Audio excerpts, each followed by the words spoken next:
What's up, guys? My name is Ricardo Neiva, otherwise known as Cine Rick, and today we're gonna get to know film crews and we're gonna break down the camera department for the first video. Hit the intro. La, la, la, la, la, la.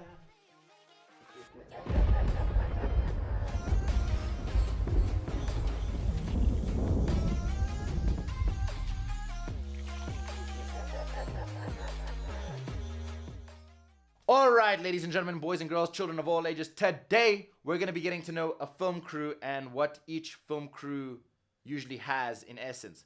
So, starting it off, we're going to go with camera and everything regarding camera and electricals and grips and all of that, because it's the department that I am in and it's the department I know quite well. So, jumping straight into it, we have the big boss himself. His name is the director of photography. Now, the director of photography manages all aspects of the camera department crew and the grips and the gaffers. And the reason why is because he's got the connection with the director, so he knows the vision and he's able to take that vision and translate it to all the visual departments in the camera side so that they can do their job and set up the vision. So yes, he is the vision in the visual technical side. Then we go into camera operator. Now, camera operator is the DOP's best friend, and sometimes it is the DOP himself.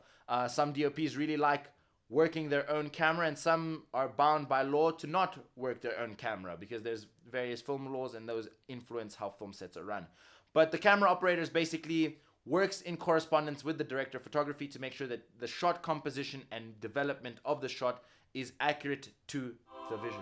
Cool. He also works closely with the director of photography for the placement of the camera. So once the blocking and the rehearsing is done, him and the DOP might have a quick 1-2, like, you know what, this works really well. And the DOP's like, you know what, the vision. And that is how that is executed. Then we have the first AC. Now, the first AC is also commonly known as the focus puller. And his job is, for one, to make sure that focus is always kept on the subject required. He also may be required to pull focus between two subjects or an object and a subject.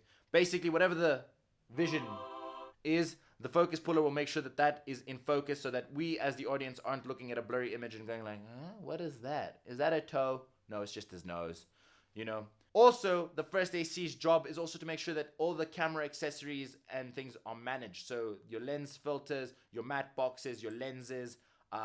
He is in charge of all of that, and he will build the camera up with those filters and accessories required to make sure that the vision can be executed accordingly. Then we have the one, the only, the second AC, also known as the loader or the clapper. His job is basically to make sure that he gets in there, claps the scene so that they can be sound sunk between the video and the sound recorded on set. He's also in charge of logging all of the shots from the camera side so that they have an accurate database, so that if a shot is missing, they can go and double check based on the document, lack of a better word there.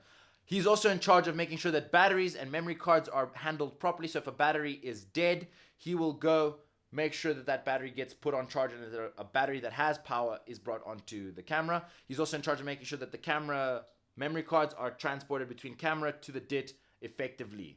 Yes, all in order to get the vision. Cool, then we move on to grips.